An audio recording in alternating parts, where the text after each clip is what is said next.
Welcome back to the table. Today, Ryan and I are going to be taking a look and giving you a look at Thorgal. This is the latest game coming from Portal Games, and I thought it was going to have some like Robinson Crusoe vibes. I think it will appeal to the Robinson Crusoe crowd, but it plays very differently, and it has some really, really unique mechanics that kind of go throughout all of the mechanisms. Yeah, this is an IP game. This is based on Thorgal, which is a very popular graphic novel series that has been running since the 70s, that if you live in America, you might not have heard of because it never really reached the popularity in America as it did in other countries. It's a French comic. It's huge in other parts of the world. In fact, it's still running to this day. Really? Yeah, it feels kind of, like that Conan vibe, that Robert E. Howard vibe. You've got this Viking warrior who's basically going through adventures over the course of his life. That's Thorgal. He's a descendant from Atlantis, though. Yeah, there's a lot of lineage stuff. There's a lot of like sci-fi mythology elements that are fit into what is traditionally this fantasy story. And a lot of that stuff is uncovered over the course of the run. Now, because Thorgal is this big epic story with so many different adventures that he's gone on over the course of the game, you're actually going to be kind of playing out individual adventures. Yeah. So this isn't necessarily a campaign game where you're playing through a ongoing campaign or storyline. Rather, each scenario that you're going to play has a definitive beginning and end that's going to require you to make some decisions as you play with multiple win-loss conditions and multiple different ways that you can kind of affect the storyline or the narrative as you're playing through that particular scenario map. Yeah, and speaking of narrative, this is heavy on the narrative front. There are going to be a number of different locations where you're going to interact with it, and you're going to potentially uncover a little narrative. It's going to have definitely, at least based on our experience, some immediate impact on the game itself. But yeah, like Ryan said, this is going to play out through a scenario, and if we hadn't mentioned, this is a cooperative game. You can play this from 1 to 4 players, but there will always be 4-player turns. So in like a 2-player game, we each controlled one character, but each character was taking 2 turns over the course of 1 round. Yeah, and each of these characters is going to come with a variety of things. And one thing I want to hint on that David mentioned earlier, everybody has different asymmetric level up conditions. You can level up in 2 different ways, your combat or your journey. Going on a journey is an important aspect of the game. Doing combat, of course, is an important aspect of the game. And then everyone has a different little grid down here. Yeah. This is innovative. I don't think I've seen something quite like this before. This is your health track. And you're actually going to be covering up spaces on your health track with little polyomino pieces. And the better the enemies, the harder the enemies, the bigger pieces they're going to have you put on your board. If you ever can't place a piece on your board, you die. It's very innovative, I think. And then that's game over. At least, is that game over no matter what, or just based on the scenario? So yeah, every scenario does have win-loss conditions. I'm pretty sure that losing a character is a straight loss always, but it's possible that some of the scenarios might override that, because it is very different. And if you look over here off to the side of the map, we do have our particular scenario board with particular rules for this scenario, not just the win-loss conditions, but actually different rules. Every scenario is going to last a different number of rounds, and every scenario is going to use different event decks. So there are a whole stack of event decks that we have off camera. We used 2 for this particular scenario, the mountain deck and the magic deck, and they kind of add some flavor to the map because they are specific to the map you're playing. Yeah, and they're also dependent on the state of the game. So depending on which deck you're pulling from is going to be based on whether there's a lot of icons that are in your journey showing. Yeah. So the more you journey, the more you're going to cover those up, which means you might pull an event from the other deck. The less you journey, the opposite is going to be the case. But it is a really interesting mechanic here, especially as those events come out, because we've had some events in our first sort of basic scenario here that really could have ended the game almost immediately. And that's something that should be said. These scenarios can go very quickly. Yeah, they can. Or you can stretch them out. They have a time limit that they have to be solved in with as well. And if you don't do that, or if you lose based on the lose condition, you basically just failed that scenario. Yeah, and of course, every scenario is going to have a specific map here that you'll see spread out. A lot of this is what you'd expect to see in a fantasy game like this. You've got different areas you can move between, different locations where you can take different actions. A lot of those actions are going to allow you to gain resources, spend resources, interact with the storybook, and do some things with the different cards you're going to see spread out around the board. Down here is another really unique aspect, and David hinted at this again, the journey that you're taking. This is one of the actions that's going to let you journey down this abstract path by placing these polyomino tiles and covering up spaces to gain resources along the way, while also trying to avoid some of these colored spaces that are going to either do damage or give you other negative effects.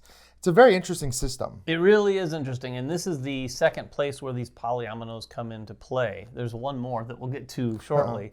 But I want to stop and talk about that for a second, because this is a mechanism that we've never seen in another game. Obviously, games have had polyominoes, but this weaves the polyominoes into how you strategically place them as you go on this journey, how you strategically place them when you take damage, and when we get to combat a little bit, when you're doing damage to an enemy, you're going to flip over an enemy card, and you don't know exactly what that enemy card is going to look like, and there's icons that you have to cover up in order to defeat that enemy. But if you want to, you can instead say, oh, you know what, it doesn't look like I'm going to be able to, or the enemy might have a couple resources or things you want to cover up to gain, and you might place your polyominoes that way. So they've really integrated that polyomino system into so many parts of the game. Yeah, and this is the journey. Like David said, when you're placing these polyominoes, it is a puzzle. Kind of like when you're placing on the enemies, which David said you have to cover these icons in a very specific way. When you're placing in the journey, you're always having to move to the right. You can never go back. So as you're kind of placing these path tiles, and you're maybe missing some icons that are beneficial, there's no way to go back and get them. So the cooperative aspect of the game really does come into play. If somebody's taking that journey action, you say, well, hold on, I need that icon. I really want that benefit. Don't go too far, because then I can't go back and get it. And this is going to kind of grow every time you reach a certain point in the card. You're going to start revealing new cards out and kind of spread out this tableau. Events might pull those out. And that's not the only puzzle. There's puzzles all over the place, including taking the actions themselves. Because as you see here, the journey action is just one of the many actions that you can take. And the ones that you see here are the ones that we started with in this scenario. Even those actions will evolve depending on spaces that you've gone to. But the way you interact with them is on your turn, you're going to take one of your action discs, put it below one of those cards, and take that action. Now, you're going to take that action based on what you're trying to do in the area you're in. You might want to interact with this space, in which case you're going to go to this space here so that you can interact with this location and do what you need to do there. But as you do that, some of these are going to have bonuses that are impacted by how many of these action discs are maybe to the left, or maybe underneath that card already. So you're going to want to plot out with your companions, the other players at the table, who's taking what actions in the order as you go around the table, because you might want to take this action right here that benefits from having more tokens here. So everyone else could take those actions first, and then the last player in turn order could take that action to get what they need to get done. And once these action tokens are out, they stay out. Every new round, they just kind of flip over. And so when it comes to your turn, you're just moving one. So it's not necessarily that you're blocking other actions here, but like David said, you are powering them up. But you could kind of get into some, issues where some of these actions, especially the leftmost actions, might not be very powerful early on in the game. But that's where upgrading these cards comes into play. A lot of the actions you can do on the board, or a lot of these scenarios, it's going to tell you in advance if you're going to get an upgraded action. And it's going to tell you what number that upgraded action is going to come in at. And if you notice at the bottom of each of these cards, there is a number. So if you get a specific new combat card, it's going to replace this combat card that's a 35 with a combat card that's a 20. So you know it's going to slot in, everything is going to kind of shift down. So this journey one is a 7. It's the lowest possible action right now. But if we can find one like, oh, this move is a 5, let's do that. It gives us another action below the 7. That possibly lets us place tokens in such a way that the journey actually becomes better. And that's a very interesting system for upgrading your actions as well. It really is interesting. And the degree to which they give you information here is nice. Yeah. But like Ryan just said, they don't spell it all out for you. So we might see that we can travel all the way over to a location and go, well, if we do this, we might be able to positively impact this aspect of the game. It could be one of those cards. It could be getting a resource, a unique resource that we're trying to collect for this scenario, but we don't know exactly what it is. And time is of the essence in this because we're racing against the clock, at least in this scenario. Yeah, that's something worth mentioning too, because you can definitely get hung up on, oh, let's try to upgrade every single one of these actions. But if you do that, in this one, we only had 8 rounds. Or it's possible we could have lost in another way. So if you're just running around collecting the resources you need to kind of complete some of these other upgrade actions, you're not doing the actions you need to drive your own success forward. So you almost kind of need to coordinate and have some people going and doing the win conditions, some people going and doing the actions. If you're good at this game, if you've played this game multiple times, I think you kind of get to a spot where you can look at the board and say, okay, well, we're definitely going to need the move action because we're going to be moving a lot. So let's try to get that upgraded move action first. This is the assign action that lets you place materials on some of these locations. Maybe like there's some that need 4 or 5 resources. So you need to take this action 4 or 5 times, or you can maybe get a better one that lets you take it 4 or 5 times at once. So planning that out, I think, is a very important part of the game and also an interesting point of cooperation. Yeah, cooperation is, I mean, you're going to be playing this like one hive mind for sure. You can't just kind of willy-nilly play your turn and hope for the best for everyone else. But just to give you a brief overview of the actions, we already talked about journey. That's going to allow you to move across this journey track, collecting resources, and potentially managing the situation as it relates to these events here. This is collecting resources. This also allows you to sort of collect resources along the cards that you've explored on the journey track. Then you've got craft. There's going to be effectively a market or a display of different items or things that you might be able to collect when crafting. This is going to let you craft one of those, and depending, you might be able to upgrade this to craft more. If you've used these actions down here, you could craft a bunch. All that means is taking those cards, putting them in front of you, and now you have these to use. Most of these are going to benefit particular actions. Like I took one here that benefits a combat action, so that in the future when I take one, I could discard this to utilize this. This one lets me move a little bit better, that sort of thing.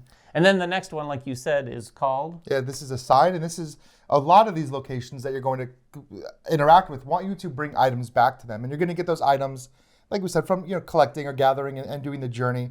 What's interesting is that every one of these locations has specific resources. If you're in that location, it shows you what resource you can collect. So often, you have to go somewhere else, collect the resources, move back, and then interact and bring the resources that you gathered into that location in order to maybe read something from the book. Yeah, and the moving back is not as simple as that's what I'm going to do. Right. It is another action you have to take. At the beginning of the game, you're just moving one space adjacent.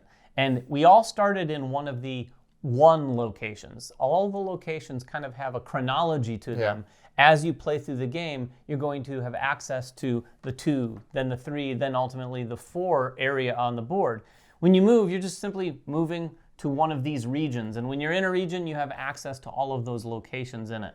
And then finally, and I want to talk about this a little bit, the combat action. The combat action is part of the game that I had the most fun with. I was playing Thorgal. Well, Thorgal is a very combat-focused card. We did say that these characters are all asymmetric, and you had a lot of combat abilities. Yeah, one of the cool things about the game is you can upgrade experience both on the journey and on combat, and I was putting all of mine into combat. And what that means is when I'm in a location where I can combat with one of the enemies, I'm going to choose the corresponding card to that enemy, place it face up in front of me. And when I do, I'm able to see all of these different heart icons, which are basically the icons I have to cover in order to defeat the enemy. And of course, there are all these other icons. Here's some experience, here's some magic I can collect, and then of course it has these yellow and red squares, which are going to correspond to generally types of damage that I'm taking, meaning that whenever I put my polyominoes on here, whatever the case is, I'm going to have to take some damage, I might get some resources, and hopefully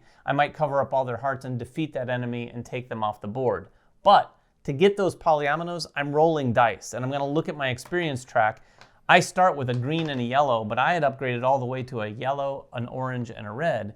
You're going to roll those dice up, and you get access to the polyominoes depicted on the sides of the dice. I can't say that I've ever seen this done before. No, polyominoes on a die? No. Yeah, no, rolling the die to determine which polyominoes you get, that's completely new for me. And some of them even have, as you can see here, spaces that are darkened out, meaning you only have access to that full shape if you have something that's allowed you to inflict a critical hit. Yeah. Some of the actions, I think, are combat. It didn't start that way. No, but maybe a little spoiler. We may have gotten a combat action. We may have gotten a combat action that allows us to inflict a critical. You might have gotten a card that allows you to inflict all the criticals on the die. But after you roll those die, you collect those polyominoes, and then you're puzzling them out on that enemy card, hopefully to defeat them, and like I said, potentially taking some damage and things along the way, including some resources. Yeah, it's a cool system. It's a fun system to try to puzzle that out in such a way.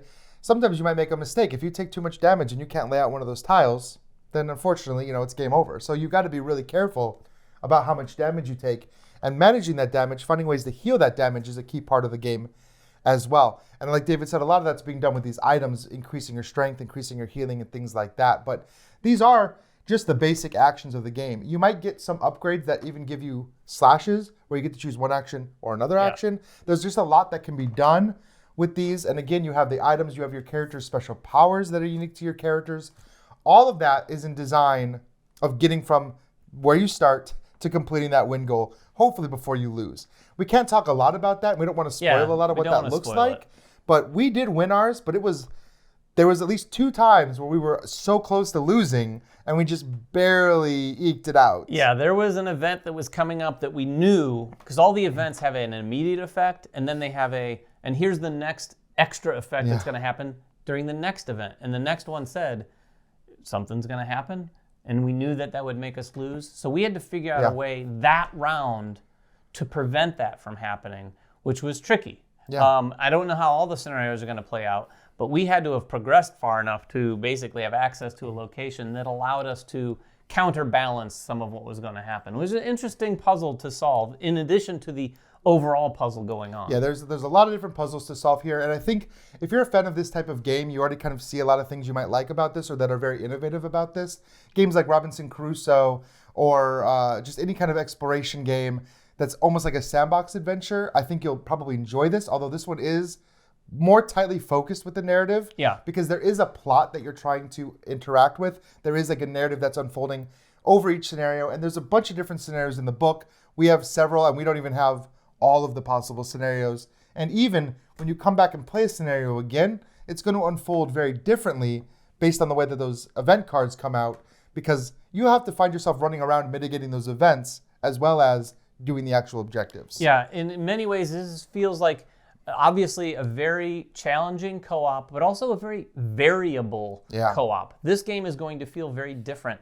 The next scenario, you're going to have to really look at the map and go, okay, what's our overall goal? Okay, now where are all the locations that we think, based on the information we're being given, might help us towards that goal? Because you're not going to be able to just slowly go around and do everything you want. Yeah, and the scenarios are very variable. I don't know how much they're going to spoil on the page, so definitely take a look at their crowdfunding page if you want to kind of maybe see what they're hinting at. But I've flipped through, I've read some of the other scenarios, and they're vastly different from each other. Yeah, so that is Thorgal from Portal Games. If you have any questions at all, please make them in the comments below. We'll get down there and answer whatever we can. Until next time, of course, make sure everyone has fun at the table, and we'll see you then.